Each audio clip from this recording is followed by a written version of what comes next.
அந்த மகான் தன் வீட்டை விட்டு வெளியில் செல்வதில்லை என கூறுகிறார்களே. உபேந்திராவின் குரல் சிறிது அவநம்பிக்கை தொனித்தது. உபேந்திராவின் குரலில் சிறிது அவநம்பிக்கை தொனிந்தது. ஆம், அது உண்மைதான். கடந்த 20 ஆண்டுகளாக அவர் வீட்டுக்குள்தான் வசித்து வருகிறார்.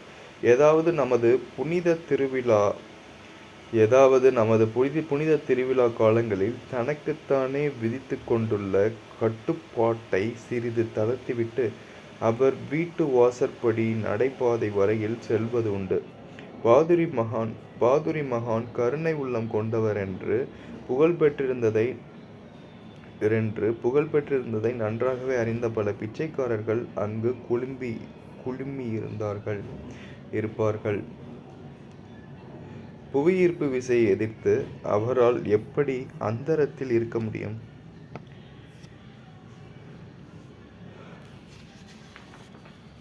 சில பிராணாயாமங்களை பயிற்சி செய்த பிறகு ஒரு யோகியின் உடல் அதன் கனத்தை இழந்து விடுகிறது.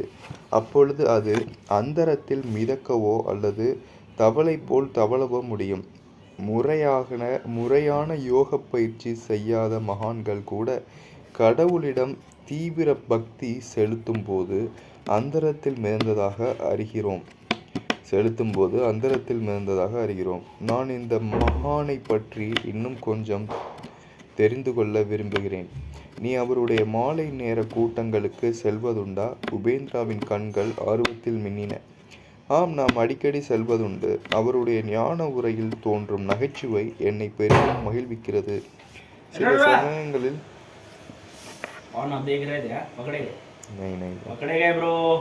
சில சமயங்களில் என் நீண்ட சிரிப்பு அவரது கூட்டங்களின் தீவிரத்தை கெடுத்துவிடும். அந்த மகான் அதற்கான மன கோபத்தில். ஆனால் அவரது சீடர்கள் கூறிய கத்தி போன்ற மனம் கோணுவதில்லை. அந்த மகான் அதற்காக மனம் கோணுவதில்லை. அதனால் அவரது சீடர்கள் கூறிய கத்தி போன்ற பார்வையை செலுத்துவார்கள். ஆனால் அவரது சீடர்கள் கூறிய கத்தி போன்ற பார்வையை செலுத்துவார்கள். அன்று மாலை நான் பள்ளியிலிருந்து வீடு திரும்புகையில் பாதுரி மகாசாயர் மடத்தை கடந்து செல்லும் பொழுது உள்ளே செல்ல முடிவு செய்தேன். பொதுமக்கள் அவரை அணுக முடியாது. ஒரே ஒரு சீடர் கீழ்த்தளத்தில் வசித்து கொண்டு தன் குருதேவரின் தனிமையை பாதுகாத்து வந்தார். அந்த சீடர் ஒரு தீவிர கண்டிப்பாளர் போன்றவர். நான் மகானை சந்திக்க முன் அனுமதி ஏதும் பெற்றிருக்கிறேனா என்று அவர் முறைப்படி விசாரித்தார். அவருடைய குருதேவர் சரியான சமயத்தில் முழுவதுமாக விரட்டப்படுவதிலிருந்து என்னை காப்பாற்ற அங்கு தோன்றினார். முகுந்தன் எப்போது விரும்பினாலும் வரட்டும். அந்த ஞானியின் கண்கள் பளிச்சிட்டன. எனது தனிமையை நாடும் விதிமுறை என் வசதிக்காக அல்ல, ஆனால் மற்றவர்களுக்காகத்தான். தங்கள் மருள் மயக்கத்தை தகர்த்தெறியும் நேர்மையை உலக மக்கள்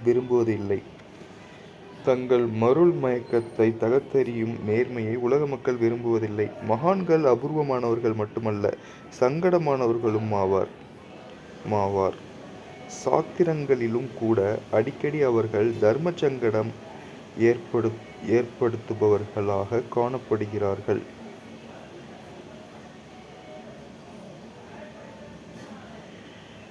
நான் பாதுரி மகாசாயரை பின்தொடர்ந்து அவர் வசிக்கும் மிக எளிமையான அவரது மேல்மாடி அறைக்கு சென்றேன். சாதாரணமாக அவர் அங்கிருந்து எங்கு செல்வதில்லை. உலக ஆரவார காட்சிகள் காலங்காலம் முக்கியத்துவம் பெறும்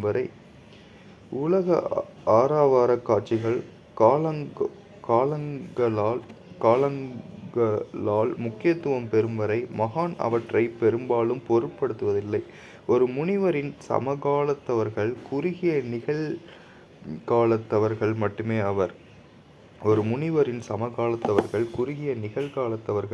ஆவர். மகரிஷியே, எனக்கு தெரிந்த யோகிகளின் எப்போதும் வீட்டுக்குள்ளேயே தங்கியிருக்கும் முதல் யோகி நீங்கள்தான். இறைவனை ஒரு சட்டத்திற்கு உட்பட்டவன் என்று நாம் நினைத்துவிடக்கூடாது என்பதற்காகவே அவன் சில சமயங்களில் எதிர்பாராத மண்ணில் தன் முனிவர்களை சமயங்களில் எதிர்பாராத மண்ணில் தன் முனிவர்களை பயிரிடுகிறான். அந்த முனிவர் வலுவான தன் உடலை பத்மாசனத்திலிட்டு அமர்ந்தார். அவர் 70 விட அதிக வயதினராக இருந்தாலும் அவர் உடலில் வயது தளர்ச்சியோ அல்லது ஒரே இடத்தில் வசிப்பதினால் ஏற்படும் அழகற்ற அறிகுறிகளோ இல்லை. திடமானவராக நிமிர்ந்து காணப்பட்ட அவர் ஒவ்வொரு விதத்திலும் முன்மாதிரியாக திகழ்ந்தார். அவர் முகம் புராண நூல்களில் வர்ணிக்கப்பட்ட ரிஷியின் முகத்தை ஒத்து இருந்தது. கம்பீரமான முகத்துடன் பெரும் தாடியுடனும் நிமிர்ந்து உறுதியாக அவரது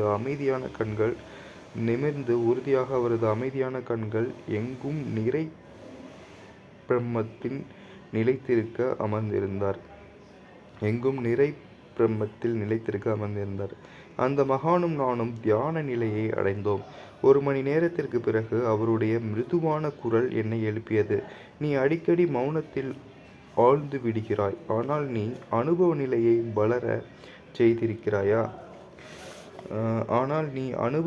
வளரச் செய்திருக்கிறாயா? அவர் தியானத்தை விட அதிகமான இறைவனிடம் அன்பு செலுத்த வேண்டும் என்பதை நினைவுபடுத்தினார்.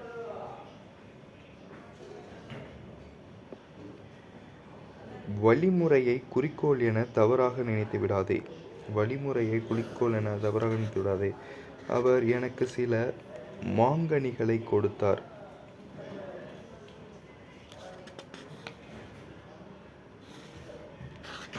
அவருடைய ஆழ்ந்த சுபாவத்தினூடே சிதறித் தெரிக்கும் துடிப்பான நகைச்சுவை எனக்கு மகிழ்ச்சியை கொடுத்தது. அவர் மக்களுக்கு சாதாரணமாக தியான யோகம் என்றால் இறைவுடன் ஒன்றுவது.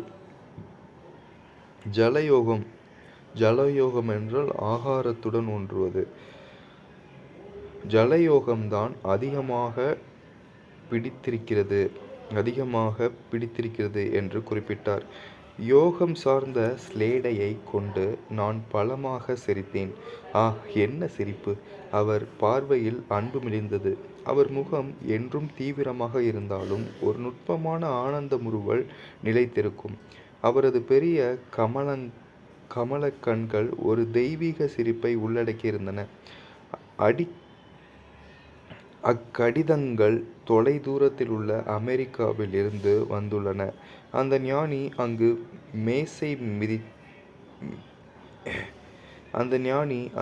மேசை மீதிருந்த தடித்த பல காகித உரைகளை சுட்டி காண்பித்தார். நான் அங்குள்ள சில சங்கங்களுடன் தொடர்பு வைத்திருந்தேன். அவைகளின் உறுப்பினர்கள் யோக முறையில் ஈடுபாடு உள்ளவர்கள். கொலம்பஸை விட இன்னும் அதிக திசையறிவு உடையவர்களாக அவர்கள் இந்தியாவை புதிய முறையில் கண்டுபிடிக்கிறார்கள். அவர்களுக்கு உதவி செய்ய எனக்கு மகிழ்ச்சி. யோகஞான பகலவனின் ஒளி போன்று அதை பெறுபவர்களுக்கெல்லாம் இலவசமாக கிடைக்கும். மனிதனுடைய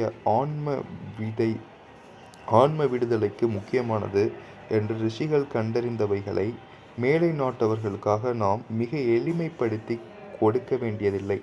வெளி அனுபவங்கள் வேறுபட்டிருந்தாலும் ஒரே விதமான ஆன்மாவை உடையவர்கள் மேல் நாட்டவராயினும் சரி கீழ் நாட்டவராயினும் சரி ஓர் ஒழுங்கான யோக முறையை பின்பற்றாவிட்டால் முன்னேற முடியாது. மனிதருடைய ஆன்ம விடுதலைக்கு முக்கியமானது என்று ரிஷிகள் கண்டறிந்தவைகளை மேல் நாட்டவருக்காக நாம் மிக எளிமைப்படுத்தி கொடுக்க வேண்டியதில்லை. வெளி அனுபவங்கள் வேறுபட்டிருந்தாலும் ஒரே விதமான ஆன்மாவை உடையவர்கள் மேல் நாட்டவராயினும் சரி கீழ் நாட்டவராயினும் சரி ஒரு ஒழுங்கான யோக முறையை பின்பற்றாவிட்டால் முன்னேற முடியாது. அந்த மகான் தன் சாந்தமான கண்களால் என்னை உற்று நோக்கினார். அவருடைய சொற்கள் மறைமுகமாக எனக்கு வழிகாட்ட வேண்டி முன்னோடியாக கூறப்பட்டவை என்பதை நான் அப்பொழுது அறிந்து கொள்ளவில்லை. அவருடைய சொற்கள் மறைமுகமாக எனக்கு வழிகாட்ட வேண்டி முன்னோடியாக கூறப்பட்டவை என்பதை நான் அப்பொழுது அறிந்து கொள்ளவில்லை. எனக்கு அவர் அடிக்கடி தற்செயலாக கொடுத்து வந்த குறிப்புகளின் முழு அர்த்தத்தை, பாரதத்தின் உபதேசங்களை அமெரிக்காவுக்கு என்னோடு ஒரு நாள் எடுத்து செல்வேன். அடிக்கடி தற்செயலாக கொடுத்து வந்த குறிப்புகளின் முழு அர்த்தத்தை, பாரதத்தின் உபதேசங்களை அமெரிக்காவிற்கு என்னோடு ஒரு நாள் எடுத்துச் செல்வேன் என்பதற்காக கொடுக்கப்பட்டவை தாம் என்பதை நான் இப்பொழுது இதை எழுதும் பொழுதுதான் உணர்கிறேன். என்னோடு நான் எடுத்துச் செல்வேன் என்பதற்காக கொடுக்கப்பட்டவை தாம் என்பதை நான் இப்பொழுது இதை எழுதும் பொழுது உணர்கிறேன். மகரிஷியே, நீங்கள் உலகின் நன்மைக்காக யோகத்தை பற்றி ஒரு புத்தகம் எழுத வேண்டும் என விரும்புகிறேன். நான் சீடர்களுக்கு பயிற்சி அளித்து வருகிறேன். அவர்களும் அவர்களது சிஷ்ய பரம்பரையும் உயிருள்ள புத்தகங்களாக திகழ்ந்து காலத்தின் இயற்கையான அழிவுகளுக்கு விமரிசகர்களின்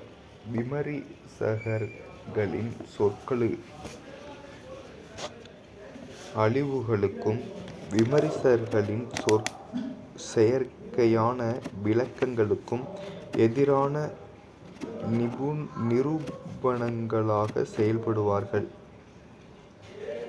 மாலையில் அவரது சீடர்கள் வரும் வரையில் நான் அந்த யோகியுடன் தனிமையில் இருந்தேன்.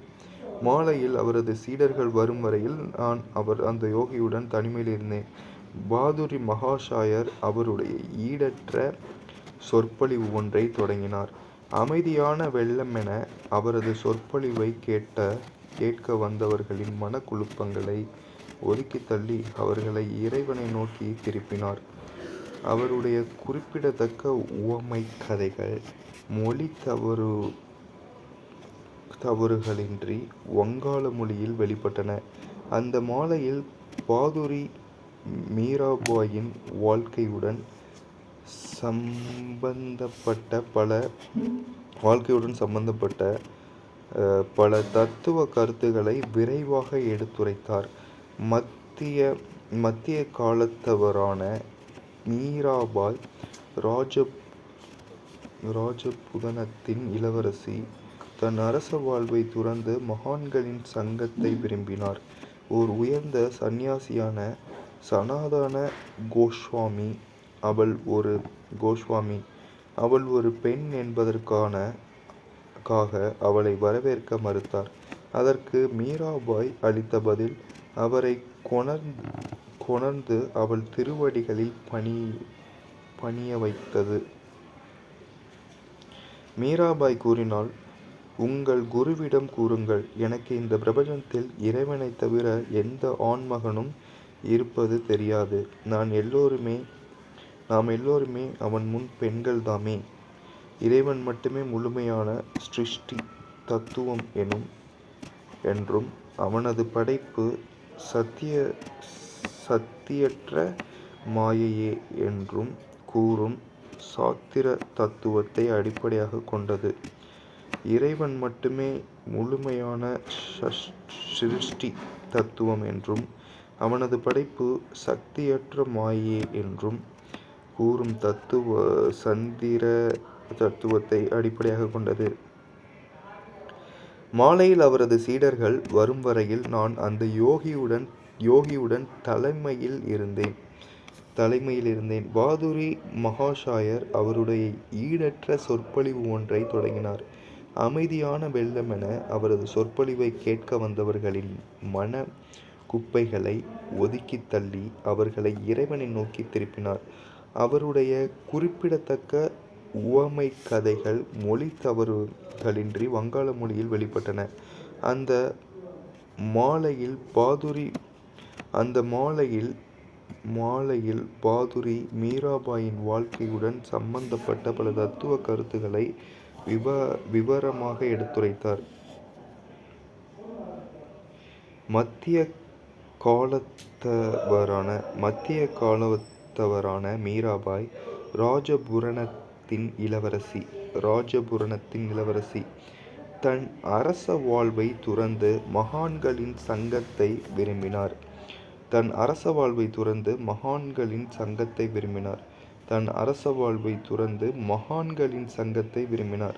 ஓர் உயர்ந்த சந்நியாசியான சனாதன கோஸ்வாமி அவள் ஒரு பெண் என்பதற்காக அவளை வரவேற்க மறுத்தார். அதற்கு மீராபாய் அளித்த பதில்: மத்திய காலத்தவரான மீராபாய் ராஜபுதனத்தின் இளவரசி தன் அரச வாழ்வை துறந்து மகான்களின் சங்கத்தை விரும்பினார்.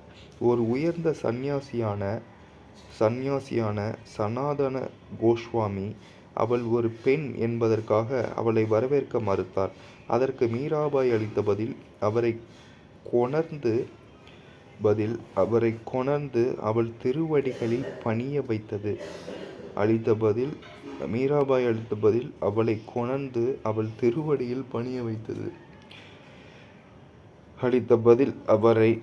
அவளை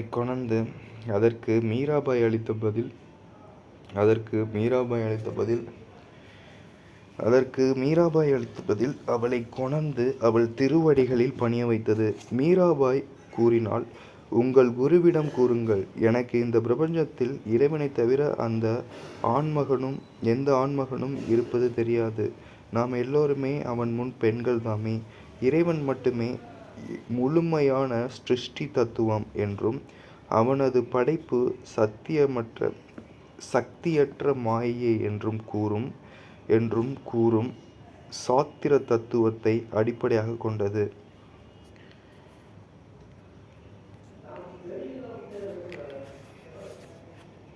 மீராபாயின் சாறு ததும்பி மீராபாய் பக்தி சாறு ததும்பி வழியும் பல கவிதைகளை இயற்றியுள்ளார்.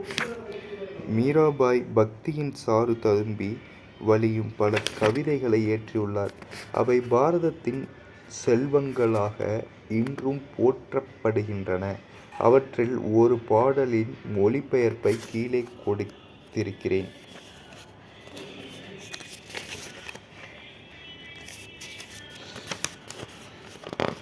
அடிக்குறிப்பு: 1928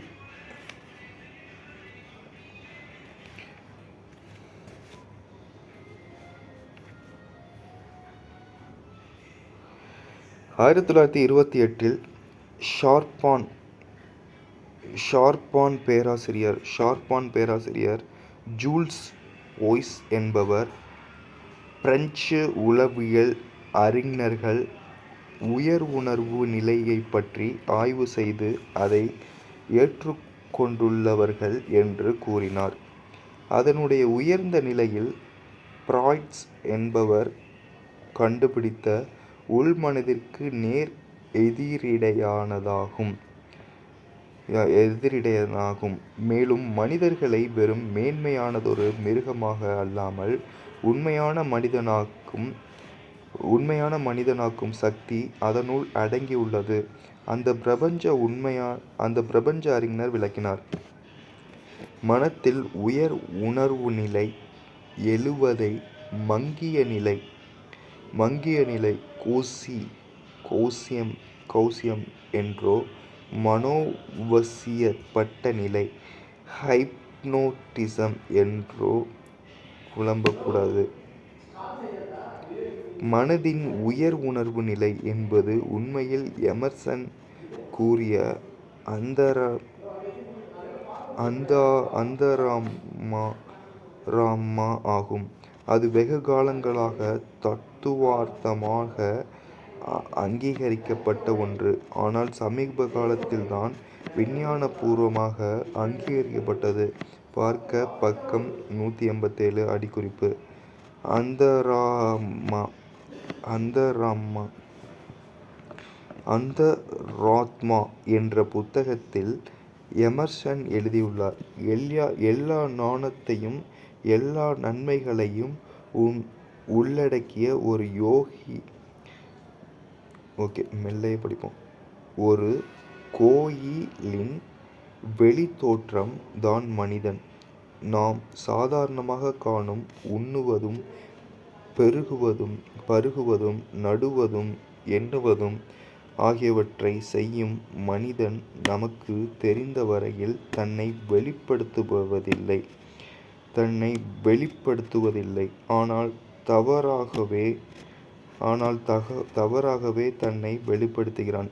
அவனை நாம் மதிப்பதில்லை. ஆனால் ஆத்மாவினுடைய அங்கமாக உள்ள மனிதன் தன் செயல்களின் மூலம் அதனை வெளிப்படுத்தும் பொழுது அவ்வாத்மா நம்மை மண்டியிட்டு பணிய வைக்கிறது. கடவுளின் எல்லா குணநலன்களையும் ஆன்மீகத்தின் ஆழங்களையும் ஏற்க நாம் ஒரு பக்கத்தில் ஆயத்தமாகிறோம்.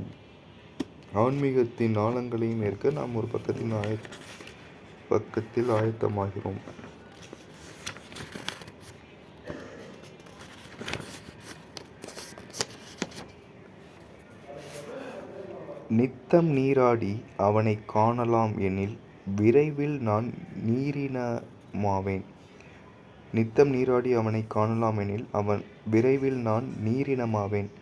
கிழங்கும் கனியும் உண்டால் கிடைப்பானெனில் மகிழ்ந்து நான் வெள்ளாடாக விரும்புவேன். கிழங்கும் கனியும் உண்டால் கிடைப்பானெனில் மகிழ்ந்து நான் வெள்ளாடாக விரும்புவேன். பனி உருட்டி செபித்துக் காணலாமெனில் பெரும் பனிகளை உருட்டி வேண்டுவேன். கற்சிலை முன் வணங்கிக் காண்போமெனில் கற்பாறை மலையை உகந்து வணங்குவேன். கற்சிலை முன் வணங்கிக் காண்போமெனில் கற்பாறை மலையை உகந்து வணங்குவேன். ஆவின் பாலருந்தி அவனைக் காணலாமெனில் சிசுவும் கன்றும் அவனைக் காண்பாரே. கொண்டவளைத் தள்ளி விண்ணவனை